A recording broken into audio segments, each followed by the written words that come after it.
हमने last time बात करी थी, हम स्टार्ट हुए थे चाइल्डहुड से, हम यूथ में चले गए थे जिसमें थोड़ा थोड़ा आप लोगों की एज ग्रुप की बात आई है। अब इस चैप्टर में बात है मेरे एज ग्रुप की, मिडिल एज की। सही है, समवेयर अराउंड आप 29-30 से लेके अराउंड 40s तक मिडिल एज में आप एंटर हो जाते हैं। राइटर कहता है असल में आपकी मिडिल एज जो है बेसिकली वो स्टार्ट होती है शादी के बाद से। राइटर ये बात कह रहे हैं कि जिस दिन एक लड़का या एक लड़की की शादी होती है ना, वो 5 साल बड़े हो जाते हैं। अचानक वो समझ लो एक दिन में you have suddenly grown for 5 years। Why? क्योंकि आपकी जो पहले एक लिबर्टी थी, आपके ऊपर कोई रिस्पॉन्सिबिलिटी नहीं थी, वो कन्वर्ट हो गई है आपकी रिस्पॉन्सिबिलिटीज पे। आपको सोशल ऑर्डर का ख्याल रखना है, आपको एज अ फैमिली चलना है, आपको एक दूसरे का ख्याल रखना है। एक सोशल ऑर्डर आपकी लाइफ में आता है जो कि सिंगल होने में नहीं होता। और ये एक चेंज है जो कस्टम टू कस्टम वेरी कर रही होती है। हमारे पाकिस्तान में थोड़ा डिफरेंट सिस्टम है। मेरा ख्याल है पाकिस्तान में क्योंकि जॉइंट फैमिली सिस्टम ज़्यादा है तो शादी के बाद भी इतनी मैच्योरिटी नहीं आती बनिस्बत अगर अब्रॉड आप देखो जहाँ पे जॉइंट फैमिली सिस्टम बहुत कम है तो मैच्योरिटी काफ़ी ज़्यादा होती है। राइटर एक बात बोलता है, परहैप्स, काश अगर हम ऐसा कर लें कि हमारी जो सेक्सुअल मैच्योरिटी है वो इकोनॉमिक मैच्योरिटी तक डिले कर लें। होता है क्या है कि हम सेक्सुअली तो अवेयर हो जाते हैं लेकिन फाइनेंशियली हम इतनी स्टेबल नहीं होती है, उसकी वजह से मैरिज डिले हो रही होती है। अगर हम अपनी सेक्सुअल मैच्योरिटी को भी इकोनॉमिक मैच्योरिटी तक डिले कर लें तो हमारी सोसाइटी में शायद इमोरलिटी कम हो जाए। हमारी सोसाइटी में जो एक गलत तरफ जाती जा रही है, एक डिफरेंट तरफ जाती जा रही है, वो थोड़ी कम हो। अगर हम थोड़े से रिलीजन्स को स्टडी करें, whether it be any religion, आप इस्लाम पढ़ लें, आप क्रिश्चियनिटी पढ़ लें, आप हिंदुइज्म देख लें, जो उनकी ऑर्थोडॉक्स इंटरप्रिटेशंस हैं। सही है, ऑर्थोडॉक्स इंटरप्रिटेशन से मुराद क्या है? जो पुराने ज़माने में समझा जाता था।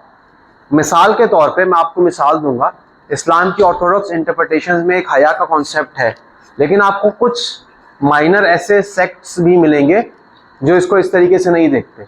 सेम गोज फॉर क्रिश्चियनिटी और अदर रिलीजन्स। अगर हम अपनी इकोनॉमिक मैच्योरिटी और सेक्सुअल मैच्योरिटी को अलाइन कर लें तो हम मॉरली अच्छे हो सकेंगे इन आइज ऑफ और रिलीजन्स।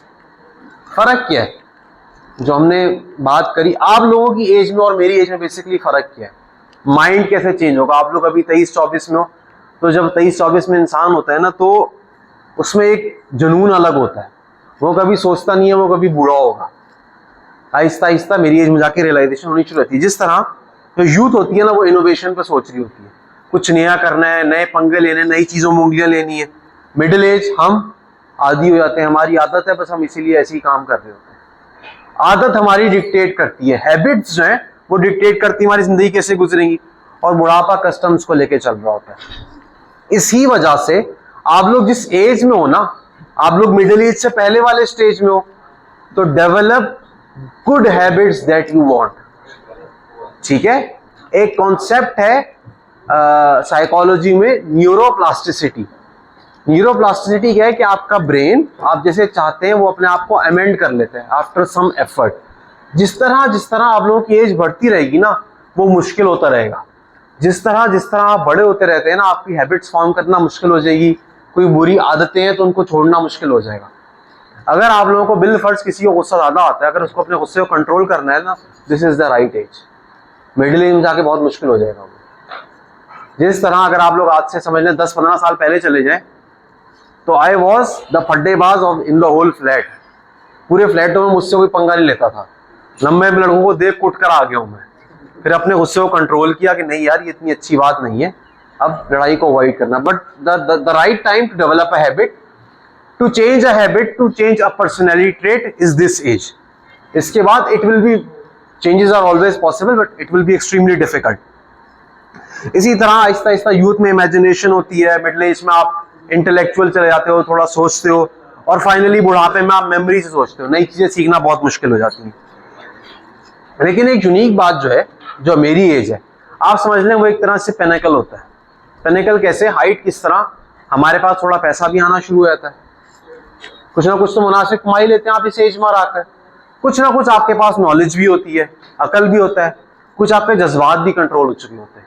जो आप जज्बाती डिसीजंस लेते हैं ना वो थोड़े कंट्रोल होते हैं। तो राइटर बोलता है जो अराउंड 30s वाली एज है ना, ये आपका पेनिकल है, ये आपकी लाइफ की हाइट है, इससे ऊपर आपने नहीं जाना। अलबत्ता इसमें यूथ वाली एनर्जी नहीं होती, तो आपको थोड़ी थोड़ी अपने अंदर कमजोरी फील होने लग जाती है। अच्छा, इसको मैं आगे जाके थोड़ा और एलैबोरेट करूंगा, क्योंकि हमें कमजोरी आ रही है, हम आहिस्ता आहिस्ता वीक होते जा रहे हैं। और आप सब लोगों को ऐसे होना है, जो हमारे अंदर रेडिकलिज्म होता है स्पेशली जवानी में, हम सोसाइटी को क्वेश्चन कर रहे होते हैं, नए आइडियाज को टेस्ट कर रहे होते हैं, अपने पेरेंट्स के अगेंस्ट रिबेल कर रहे होते हैं, वो आहिस्ता आहिस्ता खत्म होने लग जाता है। हम सब बोलते हैं यार हमने जिंदगी का पार्ट है, हमने पैसे कमाना ही है, इस दुनिया में जीना ही है ना, अकाउंट हमारा खाली है, नखरे छोड़ो, काम पे ध्यान लगाओ। हम रियलिटी को एक्सेप्ट करना शुरू कर देते हैं। जवान लोग होते हैं, आप लोग निकलोगे इंडस्ट्री में, मुझे अपने बॉस की नहीं सुननी, इसलिए थोड़ी पढ़ा है, इसलिए थोड़ी ऐसे किया है। जब आप मेरी एज में होगा ना, जब आपको पता लगेगा आपको अपनी घर पे भी पैसे देने हैं, वालदा का ख्याल भी रखना है, अपने बच्ची का ख्याल भी रखना है, अपनी वाइफ के लिए भी ख्याल रखना है, you have to look after them, you have to make sure that they grow financially, intellectually, mentally. तो आप अपने बॉस को कुछ बोलने से पहले 10 दफा सोचोगे। आपका बैंक अकाउंट आपके प्रिंसिपल्स को मोल्ड करना शुरू कर देता है। और आहिस्ता आहिस्ता मैं जब 40 में एंटर होऊंगा, मैं बोलूंगा भाई यार जिंदगी सही है, बस अभी right now I am trying head over heels to move abroad. Head over heels, जितनी मेरे अंदर ताकत है मैं कोशिश कर रहा हूं कि मैं बाहर चला जाऊं। लेकिन आहिस्ता आहिस्ता एज गुजरती रहेगी ना, मेरे अंदर ये जो है ना कि यार मुझे बाहर मूव करना है, बाहर मूव करना है, बाहर मूव करना है, इतना आसान काम नहीं है, वो खत्म हो जाएगा। मैं बोलूंगा यार बस सही है, गाड़ी है, चल रहा है, बस चलाते रहो। एज आपके डिसीजंस को चेंज करनी शुरू कर देगी। होता क्या है कि हम इस एज में आके, मैं जिस एज में हूं, आप लोग रियलाइज कर लो कि दुनिया आइडियल नहीं है। ये कैसी, ये बड़ी ना तकलीफ दे आइडियलाइजेशन होती है। आप किसी चीज को पाने की फुल कोशिश कर लो, पूरी कोशिश कर लो, फिर भी वो चीज नहीं मिलती। आप किसी को समझाने की पूरी कोशिश कर लो, नहीं मिलती। जब मैंने फर्स्ट टाइम IOBM में पढ़ाया था, जिन बच्चों ने नहीं पढ़ा था, मुझे बहुत तकलीफ हुई थी, लिटरली बहुत तकलीफ हुई थी। मैंने कहा यार मैं इतनी कोशिश कर रहा हूँ, क्यों बच्चे नहीं पढ़ के दे रहे हैं। मैंने हर सेमेस्टर में फीडबैक लेता रहा, अपनी टीचिंग स्ट्रेटेजी चेंज करते रहा, अब जहां तक पहुंची है। अभी भी आके मैं कोशिश तो करता हूं कि आप सब लोग अच्छा मुझसे पढ़ लो, लेकिन सैड रियलिटीज मुझे पता है मैं सबको नहीं अच्छा पढ़ा सकता। और ये आप लाइफ के हर एलिमेंट में सीख लेते हो। जब आपकी नई नई शादियां होती है ना, नई नई शादी होती है, लड़ाई होती है, बहुत तकलीफ होती है। जब शादी को 2-3 साल होते हैं, लड़ाइयां तो जिंदगी का पार्ट है, बस सही है, चलो सही है, मतलब यू एक्सेप्ट कि यार लाइफ है, एक लाइफ की एक इम्परफेक्शंस है, you have to accept life with that. अब हम इस इम्परफेक्शन को एक्सेप्ट क्यों कर लेते हैं? सवाल उठता है कि हम इस इम्परफेक्शन, हम क्यों सिस्टम को क्वेश्चन नहीं कर रहे, क्यों परफेक्शन की तरफ नहीं जा रहे? उसकी एक वजह ये भी हो सकती है, शायद हमें उतनी एनर्जी नहीं रही, और शायद हम कहीं ना कहीं ये एक्सेप्ट करने लग गए हैं ड्यू टू बायोलॉजिकल डिक्लाइन कि हमने मरना है। हम ये एक्सेप्ट करना शुरू कर देते हैं कि हमारा जो एनर्जी का रिजर्वॉयर है ना, उसमें से हम यूज करते रहते हैं, वो इन्फिनिटली भरता नहीं रहेगा। जो मेरे फ्रेंड्स का ग्रुप है, लास्ट टाइम हम CA के दोस्त थे, अभी तक हम लोग कनेक्टेड हैं। कोई आयरलैंड गया हुआ है, कोई UK गया हुआ है। हम बात करते हैं एक फेयर, जो हम सबका एक ही एज ग्रुप है ना, हम सब लोग CA में साथ थे, तो we have seen each of us grow together, हम एक साथ बड़े हुए हैं। तो हम लोग जब बात करते हैं, बोलते हैं यार हम बुढ़े हो रहे हैं यार, मतलब ये क्या हो रहा है यार। अभी कुछ टाइम पहले बाइक उठाई मैंने, ऐसी घुमाई, उल्लो कमर हिल गई, ऐसी बुरी हिली है, मुझसे खड़ा नहीं होया जा रहा था। जवानी में हम सोचते नहीं थे, देर डेडलिफ्ट मार रहे हैं, फुल हैवी वेट्स के बेंच प्रेस में 70-70 किलो लगा के, कोई मसला नहीं, जिम में सारे वेट खत्म कर दिए, इतने वेट लगा रहे हैं। अब इतनी नहीं रही स्ट्रेंथ ये, और ये एक्सेप्ट। अब आप लोग हो ना, आप लोग बोलोगे यार ये सर क्या बातें कर रहे हैं, लेकिन अजीब बात क्या है, आप लोग इसे सीखो कि अभी एनर्जी है, अभी तुम लोग जो काम कर सकते हो ना, वो फ्यूचर में नहीं होगा।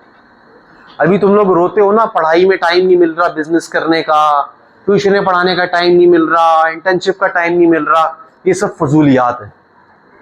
अभी तुम लोग के पास जितना टाइम है ना, फ्यूचर में कभी भी नहीं होगा, उसका फायदा उठा लो। होता क्या हमारी एज में कि जो आपकी लाइफ में अंधेरापन है ना, वो नजर आना शुरू हो जाता है। हमें ये अंदाजा हो जाता है कि जिंदगी में करने को बहुत कुछ है लेकिन टाइम बहुत कम है। सही है, मैं बहुत कुछ करना चाहता हूं, सही है, लेकिन अब आधी जिंदगी मेरी गुजर गई है। कभी हम किसी अपने ऑफिस में बोलते हैं यार आधी जिंदगी तो गुजर ही गई है, बाकी आधी भी गुजर ही जाएगी। जो मैं बाहर मूव करना चाहता हूं उसका प्राइम रीजन पहले मैं होता था। मुझे बाहर की आजादाना लाइफ पसंद है, मुझे कोई बाउंड्रीज नहीं चाहिए, मुझे अपनी मर्जी जिंदगी जीनी है। अब मैं अपनी मर्जी से नहीं जाना चाहता, अब मैं अपनी बच्ची के से जाना चाहता हूँ। क्यों? बोलते यार मेरी आधी जिंदगी तो गुजर ही गई है, बाकी आधी भी गुजर ही जाएगी। आपको अपनी लाइफ में जो, जिसको लाइफ की मोर्टेलिटी बोलते हैं, कि बस अब तो खत्म ही हो जाएगा, अब क्या फर्क पड़ेगा, गुजर जाएगी। ऐसी दिन गिरी रात गिरी, सुबह हुई शाम हुई, जिंदगी हुई तमाम हुई, इसकी एक्सेप्टेंस होने लग जाती है। हम लोग बज़ाहिर एनर्जी है, कुछ ना कुछ पैसा है, दिमाग है, अपनी हाइट पे तो खड़े हुए हैं, पहाड़ की चोटी पे तो खड़े हुए हैं, जिंदगी की इससे ऊपर चोटी नहीं आनी, लेकिन हमें नजर आ रही है नीचे मौत है। This is middle age basically. You fighting your way into believing that death is inevitable. और इसी वजह से राइटर क्या बोलता है, इसी वजह से जो मिडिल एज लोग हैं वो थोड़े जवान लोगों के साथ उठना बैठना पसंद करते हैं, पब्स में जाते हैं, बार्स में जाते हैं। आप लोगों ने अक्सर अमेरिकन उसमें सुना होगा मिडिल एज क्राइसिस, वो लोगों को आ जाता है। मैं जवान तो मेरे दोस्त नहीं है, मैं आप लोगों को पढ़ा रहा हूँ, आप लोगों से इंटरेक्शन कर रहा हूँ, शायद उसके पीछे कुछ यही है कि मैं अपने आप को जवान फील करना चाहता हूँ और मैं इतना रहा नहीं हूँ, हो सकता है। अब राइटर ने जो लिखी है बात आप समझ ले, मेरी लाइफ में और आप सबकी लाइफ में ये कॉपी पेस्ट होगा, copy paste. It can not be more perfect except with minor differences of culture. हम कहाँ रहते हैं, राइटर बोलते हैं commuter is the image of a middle age man. सफर करने वाला जो है ना, वो समझ लिया एक मिडिल एज आदमी है, उसकी जिंदगी सफर में गुजर जाती है। अब जो राइटर बातें बोल रहा है आप समझ ले मैं भी वही करता हूँ। वो सुबह सुबह उठता है, जल्दी से जल्दी तैयार होता है, खबरें देखते देखते अपनी बीवी को प्यार करता है, अपने बच्चों को प्यार करता है, और भागते भागते ऑफिस के लिए निकल जाता है। वो ट्रेन पकड़ता है, जलील होता है, हम टूटी हुई रोडों पे पूरे मट्टी में भर जाते हैं, बाइक पे जाओ तो नए कपड़े पुराने हो जाते हैं पहुंचते पहुंचते, ठीक है, और जलील हो रहे हैं, तकलीफों से हो रहे हैं, हम बड़ी मुश्किल से ऑफिस पहुंचे, ठीक है। मिडिल एज मैन क्या हुआ, सुबह उठा, अपनी बेगम बच्चों को प्यार किया, भागते भागते जल्दी ऑफिस के लिए लेट ना हो जाए। ऑफिस पहुंचा तो उसको पता लगा यार मैंने तो कोई बड़ा काम करना ही नहीं है यहाँ पे। आप ऑफिस पहुंचते हो, आपके जहन में क्या होता है, excuse me please respect when I am saying something. एक वो क्या होता है भाई, हम ऑफिस पहुंचते हैं, हम बड़े बड़े डिसीजन लेंगे, सही, हम सब लोग यही सोचते हैं ना, हम सब लोग सीईओ बन जाएंगे, सीनियर मैनेजर, जीएम बन जाएंगे। रियलिटी ये हम में से मेजॉरिटी नहीं बन पाई, एक्सेप्ट इट, सही है, ये कड़वी बात है, हम में से मेजॉरिटी नहीं बन पाएगी। हम लोग लाइफ की मीनिंगलेस रूटीन में लगे होंगे, वही काम दोबारा दोबारा कर रहे होंगे। हम अपने काम के साथ तो लॉयल होंगे, हम जो काम कर रहे होंगे, हम सब बड़ी पोजीशंस पे नहीं पहुंचेंगे, लेकिन अपने काम के साथ लॉयल होंगे, वही काम बार बार कर रहे होंगे, लेकिन घड़ी को देखते रहा करेंगे, यार छुट्टियों में अपनी फैमिली के पास जाऊं। बात सही है, मैं ऑफिस में ऐसे ही देखता हूँ, काम कर रहे हैं, बिजी है, टका, लेकिन यार बस टाइम हो गया, उठते हैं, अब घर के लिए निकलते हैं, I have to maintain a work life balance, कुछ भी बहाना बना के हम निकलते हैं।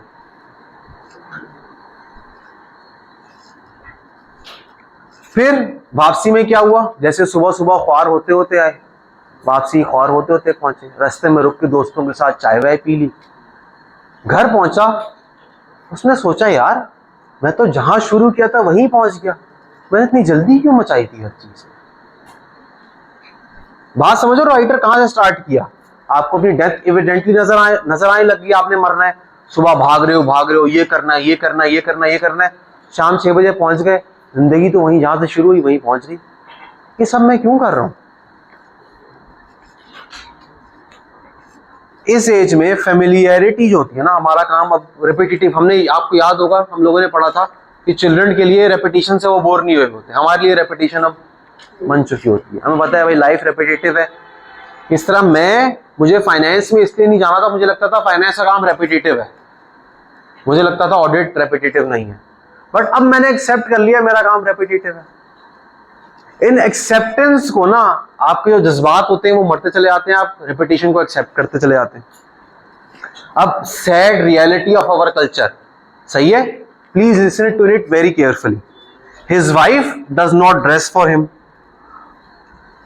जब होता है क्या घर में, जब मिडिल एज जाते हैं, हम मर जाते हैं, हमारी वाइफ हमारे लिए रेडी नहीं हुई होती, तैयार नहीं हुई होती। अलबत्ता जब हम ऑफिस में जाते हैं, हम पूरे रास्ते में जाते हैं, देखते हैं भाई फुल मॉडल्स तैयार हुई हुई हैं, फोन खोला, फोन में हर जगह ऐसी खूबसूरत खूबसूरत लड़कियों की तस्वीरें आ रही हैं, ऑफिस में लड़कियां फुल तैयार होकर आई हैं, घर में उसको खूबसूरती मिल नहीं रही है। He tries hard to love his wife। देखिए ये मैं बहुत डीप बातें कर रहा हूं, आप लोगों को वक्त के, अगर आप लोगों को याद नहीं, आप लोगों को वक्त के साथ समझ आएंगे। He tries hard to love his wife। इतनी टेम्पटेशंस जब है तो he tries hard to love his wife, और स्पेशली जब उसको होता है कि यार इतना बहकावा है, एक्स्ट्रा मोहब्बत करने की कोशिश करता है। He has an escapade or two।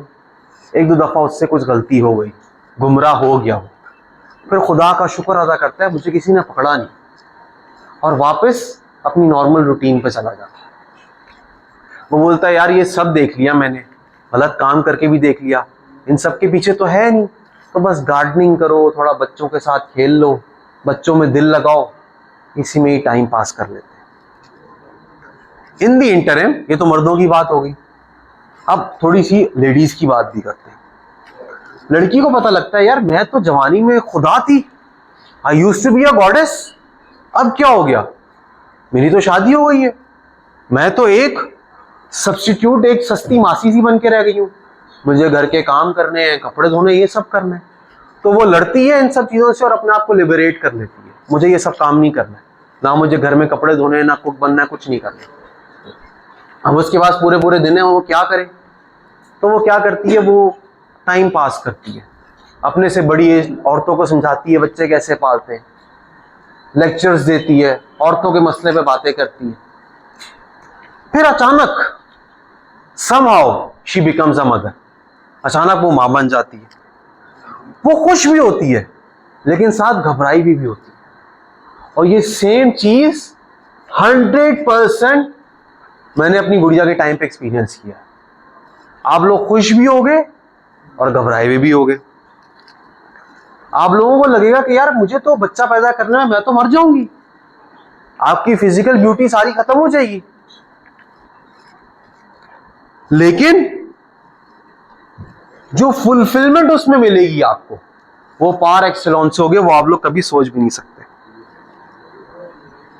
इतना तो टाइम फ्री होगा, वो आप समझोगे कि बच्चा पैदा करने में ही शायद मेरी फुलफिलमेंट है। वो अपने आप को फख्र भी फील करती है, औरत अपने आप में फख्र भी फील करती है, यार मैंने एक पूरा इंसान बना दिया अपने अंदर। लेकिन एट द सेम टाइम वो ये भी सोचती है यार मैं तो लड़की रही नहीं, मैं तो औरत बन गई, मेरा जिस्म वैसा नहीं रहा, मेरी खूबसूरती वैसी नहीं रही। लेकिन वो इस पूरे फेज को बड़ी बहादुरी से फेस कर रही होती है। अपना जिस्म देख के, अपनी कमजोरियां देख के उसको दुख तो होता है, उसको रोना भी आता है, लेकिन वो जैसे ही अपनी औलाद की खूबसूरती देखती है, उसकी आंखों में खुशी के आंसू आ जाते हैं। And this is something which I have seen multiple times. मेरी वाइफ अक्सर बोलती है सरमद मैं वैसी नहीं रही है, but when she sees her daughter, ऐसा प्यार उसको कहीं और फील ही नहीं होता। मतलब मैं कोई सेकंड, थर्ड, फोर्थ कैटेगरी बन गया हूँ। वीडियो उसी ने एडिट करनी है, वो भी सुन ले, सही है। अब मेरी तो प्रायोरिटी बहुत पीछे चली गई है, नूर हर चीज में प्रायोरिटी होती है। अब है क्या चक्कर, वही औरत जिसको काम नहीं करना था, जिसको खाने नहीं पकाने थे, वही अपनी औलाद के लिए गुलाम बन जाती है। दिन रात उसका ख्याल रखती है, रातों में जाग जाग के उसको दूध पिलाती है कि उसको तकलीफ ना हो। और इसी टाइम पे बाप में भी अजीब चेंज आ चुकी होती है। बाप की आंखों में एक नई नजाकत और नई मोहब्बत होती है, अपनी औलाद के लिए प्यार होता है, और अपनी वाइफ के लिए रिस्पेक्ट और मोहब्बत एट द सेम टाइम होती है। उसके बगैर तो ये सब नहीं हो सकता था ना। Perhaps here in the child, where one never thought to seek it, is the center of life and the secret of content. हमने क्या कुछ देखा, हमने देखा बैंक अकाउंट खाली हो रहा है, हमने लाइफ के लिए ज्यादतियों को एक्सेप्ट कर लिया, हमने लिबरेशन की बात करी, हमने काम नहीं करना, हमने ये नहीं करना, सोसाइटी से फाइट किया, हमने रेपिटेशन को एक्सेप्ट करना शुरू कर दिया कि जिंदगी ऐसी ही चलती रहनी है, हमने मौत को भी एक्सेप्ट कर लिया कि हमने मरना है। लेकिन अल्टीमेटली हमें सुकून राइटर के हिसाब से मिला in your child, perhaps here in the child where one never thought, कभी नहीं लगता था, to seek it is the centre of life and secret of content. I was one of those people जो कहता था यार मुझे 2 साल तक तो बच्चे का कोई सोचे नहीं, बिल्कुल भी नहीं करना मुझे, सही है। लेकिन अब जब मेरी गुड़िया हो गई है तो this line can not be more true. ठीक है, तो आप लोगों ने इस फेज में एंटर होना है, तो I hope you guys learn something from it. Thank you.